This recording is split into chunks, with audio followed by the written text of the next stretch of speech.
वर्तमान समय फाइनेंस का समय है। प्रॉपर्टी खरीदना हो, प्रॉपर्टी का निर्माण कार्य, मकान का निर्माण कार्य या वाहन खरीदना है, इलेक्ट्रॉनिक सामान खरीदना है, आपके पास उतने रुपए नहीं हैं तो हम क्या करते हैं, फाइनेंस कंपनियों से संपर्क करते हैं। ईएमआई के आधार पर हम उन्हें पेमेंट करने लगते हैं और वो जो हमारी आवश्यकता है उसको हम खरीद लेते हैं, चाहे वो प्रॉपर्टी की हो या मकान से निर्माण कार्य या वाहन, कुछ भी हो।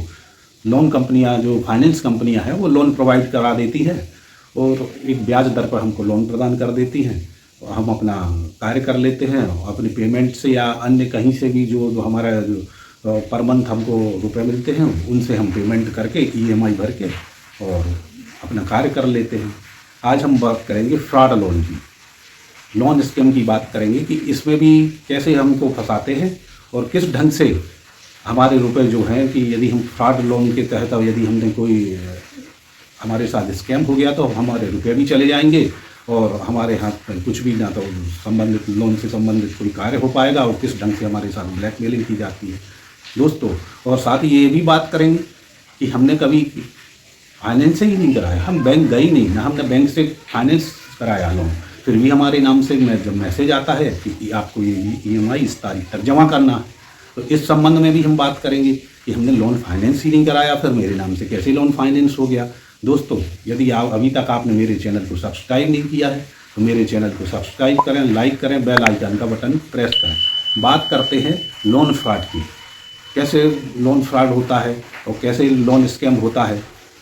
ये लोग क्या करते हैं कि अभी सभी व्यक्तियों की जो भी है, अधिकांशतः ये कहीं ना कहीं से उनके मोबाइल नंबर उपलब्ध होते हैं उनके पास।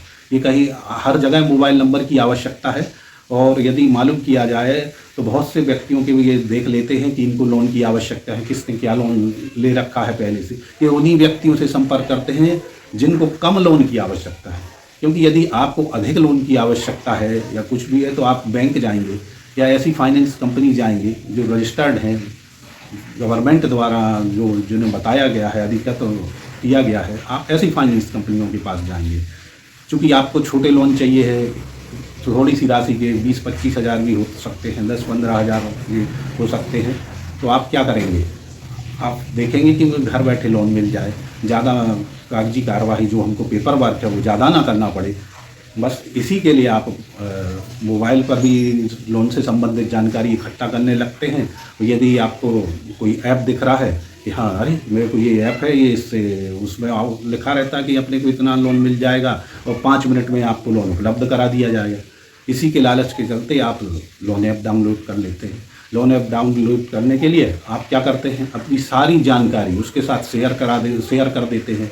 पूरे आपके कॉन्टैक्ट हैं, आपका जो भी मोबाइल में डेटा सुरक्षित है, आप जो मैसेजेस हैं, कॉन्टैक्ट हैं, फोटोग्राफ्स हैं, जो कुछ भी है आपका वो उसके साथ आप शेयर कर देते हैं। सब जानकारी आप स्वयं उपलब्ध करा देते हैं।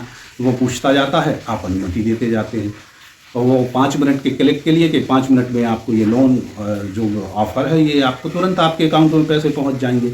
उसके ज़रिए आप सारी जानकारी अपनी शेयर कर देते हैं उसमें, और संबंधित व्यक्ति से जो बात होती है वो आपको इतना कन्विंस कर लेता है अपनी बातों से कि आप तुरंत लोन के लिए कि कौन बैंक जाए और कौन बैंक में जाके इतना परेशान हो, या कोई भी फाइनेंस संस्था में जाके इस छोटे से लोन के लिए परेशान हो, तो आप उस पर तुरंत अपनी सहमति व्यक्त कर देते हैं और सारी जानकारी जैसे ही उपलब्ध कराते हैं, आधार कार्ड भी दे देते हैं, पैन कार्ड की भी जानकारी दे देते हैं।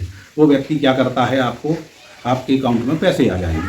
छोटी रकम है, आपको भेज दी, लेकिन आपने क्या किया, आपने जो लोन लिया आपने उसकी शर्तों को पढ़ा ही नहीं। जो कंडीशन क्या होता है कि हमें आवश्यकता है तो हम बैंक भी जाते हैं तो वहाँ भी पूरी इतनी कंडीशन रहती है, इतनी शर्त रहती है, कोई भी व्यक्ति नहीं पढ़ता है। या हम वाहन भी फाइनेंस करा रहे हैं कहीं से भी तो हम पूरी शर्त नहीं पढ़ते हैं, जो वो बोलते जाते हैं हम उनको प्रोवाइड करा देते हैं और अपने सिग्नेचर कर देते हैं। चूँकि ये इसमें यह है कि हम तो मोबाइल के जरिए लोन ले रहे हैं ना, हमें कहीं सिग्नेचर करना है, तो हम आधार कार्ड और पैन कार्ड और समस्त को अपने फोटोग्राफ, कॉन्टैक्ट सब कुछ उपलब्ध करा देते हैं। ये सब जानकारी जैसे ही हमने दी, उन्होंने आपके अकाउंट में पैसे जमा कर दिए। आपने शर्त नहीं पड़ी थी, जब आपको ईएमआई का समय आया तो उन्होंने आपको बताया कि अब मालूम पड़ा आपने 10,000 का लोन लिया है, हमने बोला आपको ये 5,000 रुपये महीने भरना है, या किसी भी कारण से आप एक आध किस्त भरने में डिले हो गया तो उन्होंने आपको धमकी देना शुरू कर दिया कि आप चलिए इतने पैसे जमा कीजिए। कहने का ये है कि आपसे ऊंची ब्याज दरों पर ऊंची ब्याज दर मांगने लगेंगे कि आप डिफ़ॉल्टर हो गए हैं, अब आपको इतना, मतलब 10,000 का आपने लोन लिया और उससे दुगना चौगना आपसे वसूलने की तैयारी हो गई कि आप इतना दीजिए। तो आपको आपके साथ अभद्र भाषा का भी, यदि आपने कहा ये कैसे हो रहा है, मैंने तो इतना लोन लिया था और आपसे बात हुई थी तब आपने इतना बतलाया था, अब मैं इतने पैसे तो आपको नहीं दूंगा, तो आपके साथ अभद्र भाषा का भी प्रयोग करेंगे और आपको अनेक प्रकार से वे धमकी देंगे कि आपके साथ ये हो सकता है, आपको इतना पैसा देना पड़ेगा। जब आपने कहा कि हम आपको इतना पैसा नहीं देंगे या हम आपके साथ ये कॉन्टैक्ट जो भी है, हमने जो लोन लिया है हम एक साथ दे के वो ख़त्म करते हैं, हमें आपसे कोई बात नहीं करनी है और हम ये ऐसा आपके खिलाफ़ शिकायत कर देंगे, तब वो आपको और धमकाना शुरू कर देंगे कि मेरा आदमी आएगा, वो आपके देख लेगा और आपके खिलाफ़ कानूनी कार्रवाई करेगा। इस ढंग से धमकाएंगे, साथ ही आपको ब्लैकमेलिंग की भी धमकी देंगे कि चूँकि आपने अपने कॉन्टैक्ट मेरे को दे दिए हैं, आपके फ़ोटोग्राफ्स मेरे हैं, इनका मैं गलत प्रयोग करूँगा, आपके जो मित्र हैं, आपके जो रिश्तेदार हैं, उनको आपकी ये फ़ोटो भेजूँगा, वो समझेंगे आपने ये ऐसा अपराध किया है, जो कानून के विरुद्ध अपराध किया है। इस ढंग से आपसे ब्लैकमेलिंग शुरू हो जाएगी और यदि आप घबरा गए और उनकी बातों में आ गए तो वो जो कहेंगे वैसा पैसा आप देते जाएंगे, क्योंकि यहाँ से ये ब्लैकमेलिंग शुरू हो जाती है। अब ये ब्लैकमेलिंग शुरू हो गई तो आप कहीं आप सोचेंगे कि ये वाकई में मेरी शिकायत, वाकई में ये मेरे रिश्तेदारों को मेरे फ़ोटोग्राफ्स, जो आपने कोई अपराध किया ही नहीं, इस संबंध में भी आपके फ़ोटोग्राफ्स वो कहीं से भेज ना दे, तो आप कि मेरी भाई बेइज्जती ना हो, मैंने लोन इतना छोटा सा लोन लिया है, कुछ इस बात का भी डर कि अरे मैंने इतनी सी राशि का लोन लिया, रिश्तेदार क्या कहेंगे, इस डर के कारण हम किसी से बात नहीं करते। ये जो अपराधी हैं इनको हम पैसा प्रोवाइड के जो अकाउंट में है उनके पैसा भेजते जाते हैं और उनसे बोलते हैं कि आप ये बात किसी को मत कहिए। ऐसे ही उनके हौसले बुलंद होते जाते हैं। अब हमें इस संबंध में क्या सावधानी रखना है, यदि आप ऐसे किसी लोन स्कैम में फंस गए हैं और आप अपने किसी को भी नहीं बता पा रहे हैं, तो आपको क्या सावधानी रखना है। सबसे पहले तो आप पुलिस में जाके सूचित करिए, जो भी साइबर अपराध से संबंधित पुलिस है उसको सूचित करें, या आप ऑनलाइन भी शिकायत कर सकते हैं, या 1930 जो साइबर हेल्पलाइन है उस पर भी आप जाके शिकायत कर सकते हैं और बताइए कि मुझे पैसों की आवश्यकता थी और मैं ऐसे लोन स्कैम में फंस गया हूँ। अगर ये व्यक्ति जो है आपके ये धमकी दे रहा है, उस व्यक्ति का फोटोग्राफ भी आप दिखा सकते हैं, क्योंकि जब यदि वो आपको कॉल करे तो आप स्क्रीन से रिकॉर्डिंग भी कर सकते हैं और वैसा भी आप फोटोग्राफ्स निकाल सकते हैं उसकी के, तो उस संबंध में आप बता सकते हैं। और इससे बचने के लिए आप जो रजिस्टर्ड ऐप है या जो भी ऐसे ऐप है जो गवर्नमेंट द्वारा ऑथराइज है उनको सर्च करिए, उनसे ही आप लोन फाइनेंस कराइए। ऐसे किसी भी उस पर डले हुए हैं कि आपने सर्च किया और आ गया कि इस ऐप से आप लोन फाइनेंस करा लें, तो वो फर्जी लोन ऐप होते हैं। वो एक दिन तो आपको प्ले स्टोर पर दिखेंगे, दूसरे दिन वो आप देखेंगे तो वो लोन ऐप आपको दिखेगा ही नहीं जिससे आपने लोन ले रखा है। तो इस संबंध में सर्च करके ही लोन ऐप डाउनलोड करें और उन्हीं को अपनी जानकारी प्रोवाइड करें जो ऑथराइज है, किसी भी को भी अपनी जानकारी मत दें। फिर आपके संबंध में यदि कोई ऐसा कोई लोन हुआ है तो अपना सिविल स्कोर चेक करें। ये सिविल क्या जो क्रेडिट है जो उसमें आपका लोन दिखेगा, सिविल स्कोर है। यदि आपने कोई लोन फाइनेंस कराया है तो उसकी जानकारी आपको उस पर दिखेगी।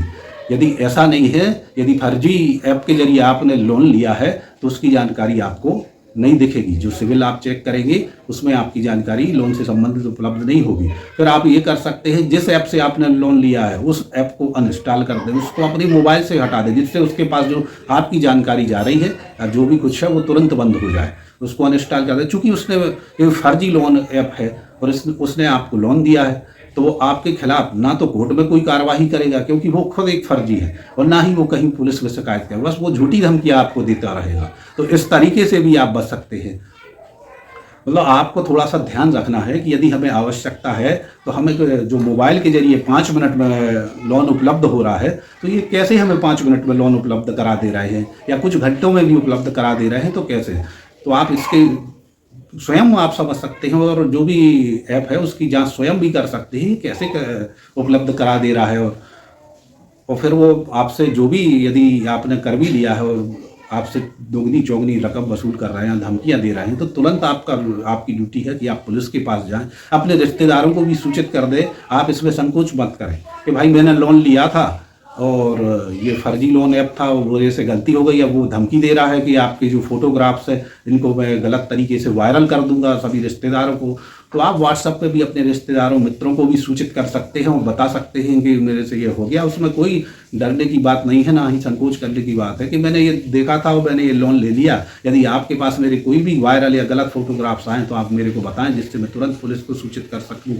ऐसा भी आप कर सकते हैं। अब बात करते हैं कि ऐसे लोन की जो आपने कभी लिया ही नहीं, ऐसा लोन जो आप कहीं बैंक गए ही नहीं और आपके नाम से फाइनेंस हो गया। ऐसा भी होता है कि एक अदर्स स्टेट में, आप दूसरे स्टेट में रह रहे हैं, एक अदर्स स्टेट में और बैंक से ही आपका लोन फाइनेंस हो गया, राष्ट्रीयकृत बैंक से ही लोन फाइनेंस हो गया। तो आप उस स्टेट में आपने कदम ही नहीं रखा, आप कभी गए नहीं, तो इस संबंध में आप क्या करेंगे? भाई आपके नाम से लोन फाइनेंस हो गया, आपके मोबाइल, आपने कभी अपनी सिविल चेक की या मोबाइल पे आपके मैसेज आया कि आपको इस तारीख तक ये इतनी राशि की EMI जमा करना है, तब आपको जानकारी हुई कि मैंने तो लोन लिया ही नहीं, तो मेरे नाम से ये लोन संबंधित बैंक या जो भी दूसरा स्टेट है या यहीं आपके लोकल ही में जो भी बैंक है वहाँ तो मैं गया ही नहीं, फिर मेरे लोन से मेरे एक नाम से लोन कैसे हो गया? ये भी आजकल फ्रॉड होने लगे हैं। क्या है, ये एक पहचान की चोरी होती है, एक आइडेंटिटी है। आजकल सभी जगह आपको कहीं भी कुछ भी आप तैयार कराते हैं, अकाउंट खोलें या कुछ भी है, जहाँ भी आपको सबसे पहले आपके आधार कार्ड की और पैन कार्ड की जानकारी मांगी जाएगी। साइबर अपराधी क्या करते हैं, ये सारी जानकारी हैक करने की कोशिश करते हैं या कहीं से भी आपकी ये आइडेंटिटी की चोरी करते हैं।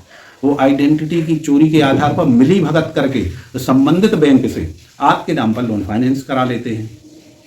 अब ये लोन फाइनेंस हो गया, क्या होता है, लोन फाइनेंस होने के बाद बहुत से व्यक्ति जो है, लोग हैं, वो इसलिए रुक जाते हैं कि जो EMI का मैसेज आया है वो आपको ये भी मिलेगा कि आपकी EMI इस तारीख को जमा कर दी गई है। तो ध्यान नहीं देते कि EMI जमा हो रही है, किस्त जमा हो गई, 2 किस्त जमा हो गई, 3 किस्त जमा हो गई, तो बोलते यार EMI जमा हो रही है, मुझे शिकायत करने की क्या ज़रूरत है?